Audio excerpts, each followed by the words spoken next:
తిరుమల తిరుపతి శ్రీవారి లడ్డూని అపవిత్రం చేసిన గత పాలకులకు నిరసనగా మన ఉప ముఖ్యమంత్రి పవన్ కళ్యాణ్ గారు చేపట్టిన 11 రోజుల ప్రాయశ్చిత్త దీక్షకు సంఘీభావంగా తోటపల్లి దేవస్థానం శ్రీ వెంకటేశ్వర స్వామి ప్రత్యేక పూజలు హోమాలు కురుపం జనసేన పార్టీ నాయకులు అలాగే కార్యకర్తలతో పార్వతీపురం శాసనసభ్యులు బోనల విజయచంద్ర ఆధ్వర్యంలో ఘనంగా నిర్వహించారు.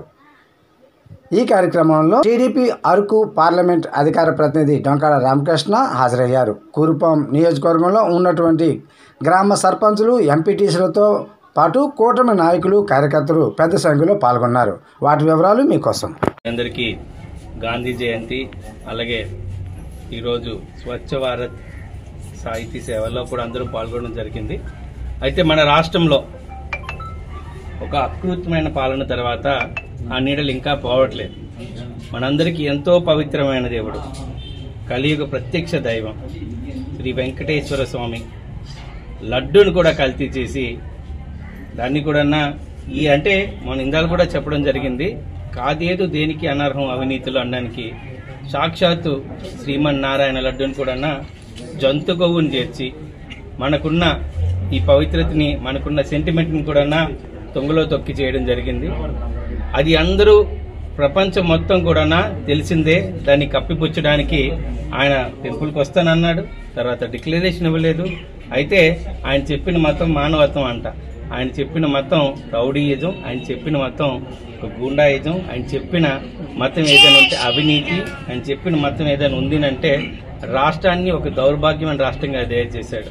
ఇలాంటి వ్యక్తి రాష్ట్రంతో పాటు దేవాలయాలు కూడా నాశనంకి ప్రధాన కారకుడిగా మేమైతే చెప్పాల్సిన అవసరం వస్తుంది. పవన్ కళ్యాణ్ గారు ఆయన ఇచ్చిన ఆదేశాల ప్రకారం ఈరోజు కురుపాం నియోజకవర్గంలో జన సైనికులతో పాటు చిన్న తిరుపతి అని మా ఉత్తరాంధ్రాల నుంచి అందరూ పిలిపించుకునే ఈ తోటపల్లి దేవాలయానికి రావడం, ఈరోజు యజ్ఞం కూడా చేయడం, అలాగే ప్రాయశ్చిత జపాలు కూడా చేయడం, 16,000 పైన గోవింద నామాలను జపిస్తూ పురవీధుల్లో కూడా మనందరం కూడా కీర్తనలు చేయడం, తిరిగి భగవంతునికి జరిగిన అప్రతిష్ఠ ఏదైతే ఉందో, అపపవిత్ర ఏదైతే ఉందో పోవాలని కోరుకుంటూ ప్రతి ఒక్కరు పాదయాత్రతో తిరుపతికి వెళ్ళడం ఇవన్నీ జరుగుతున్నాయి. అయితే మేము కూడా ప్రత్యక్షంగా ఎన్డీఏ గవర్నమెంట్ వచ్చిన తర్వాత లడ్డూల నాణ్యతని అలాగే అన్నప్రసాదంలో నాణ్యతని ప్రత్యక్షంగా ఎమ్మెల్యేలను కూడా వీళ్ళు చేయడం చూసాం.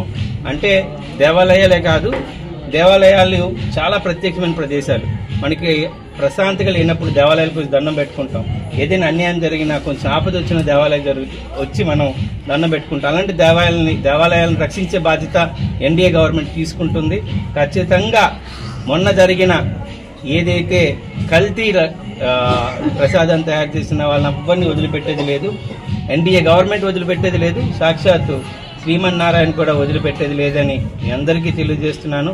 ఈరోజు ఇంత గొప్ప కార్యక్రమాన్ని జన సైనికులు అద్భుతంగా జయప్రదంగా చేయడాన్ని మేమందరం కూడా అందరికీ అభినందన తెలియజేస్తూ నన్ను కూడా మీ దాంట్లో పార్టిసిపేట్ చేసే అవకాశం ఇచ్చిన కురుపాం అలాగే మన్యం జిల్లా పార్వతీపురం నుంచి ఉన్న జన సైనికులందరికీ మరొకసారి ప్రత్యేకంగా నమస్కారాలు తెలియజేసుకుంటున్నాను.